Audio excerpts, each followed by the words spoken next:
औज़ु बिल्लाहि मिनश शैतानिर रजीम बिस्मिल्लाहिर्रहमानिर रहीम। प्यारे बच्चों अस्सलाम वालेकुम। यह 3वीं जमात सुंद कौशर तो सबक नंबर 14। अथ सबकस नाव एडिसन। एडिसन उस अख साइंसदान, तिम कर वारिया चीज इजाद। थो नजर क्या तिम बनोमुत। कथ करवनी, पूस ग्रीज इजाद। तोह खबर बिजली बल्ब तो बल्बस मज फिलामेंट कम बनोमुत। कथ करवनी मशीन कम बनोमस। तमिस शख्सस नाव थॉमस एल्वा एडिसन।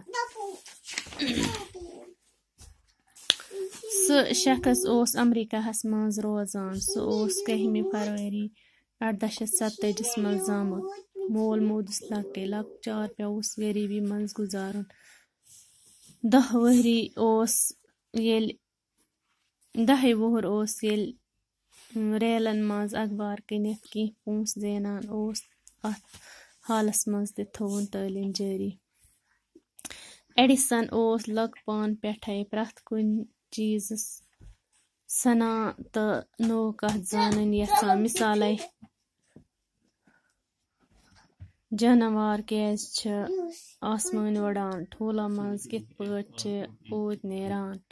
एक लट ब्यूट सह पाने ठोलन पेठ माज वुच तो कोरुस ग्रीज एडिसन से क्योज ठोलन पेठ बिहत।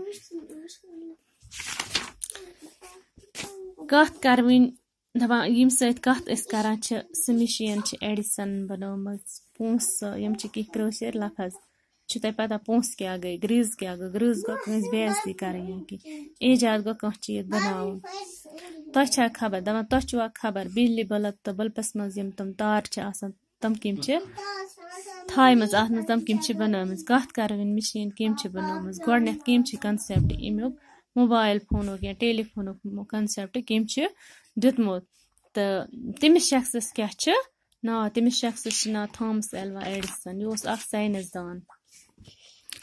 सह शख्स ओस अमरीकाहस मज जामुत 1 फरवरी 1847 मज जामुत। मोल मोदस लकटे मोदस मोल तो पत पेवस गरीबी मज पेवस लकचार गुजारुन। दपान 10 वुहर ओस येल रेलन मज अखबार कनित। दपान रेलन मज यह 10 वुहर येल अमिस मोल मूद पत क्या कोर अम पत ओस यह रेलन मज रेल स्टेशनस पेठ अखबार कनान तो कह पोस ओस जेना। अथ हालतस मज थोन तालीम जारी। अथ हालतस मज नुन सबक त्रयित कहीं। यह रूद न अखबार कनस कहीं मगर यह वारिया जहन बच तो अम थो अथ हालतस मज तालीम सत जारी। एडिसन दपान यह वारिया जहन बच लकच प्रथ कुन कथ सना।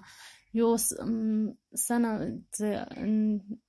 जानन यसान प्रथ कह कुन सवालस जवाब छानुन यसान। तो प्रथ कह प्रॉब्लम यसान सॉल्व करन। यथ पे जानवर कैस आसमान वड़ान। यह दपान जानवर कैस आसमान पे वड़ान। ठूला मज कित पे ठूलन पूत नेरान। एक दह ब्यूट ठूलन पेठ तो माज कोरनस ग्रीज दपनस क्या ठूलन पेठ बिहत। बाकी वसलम।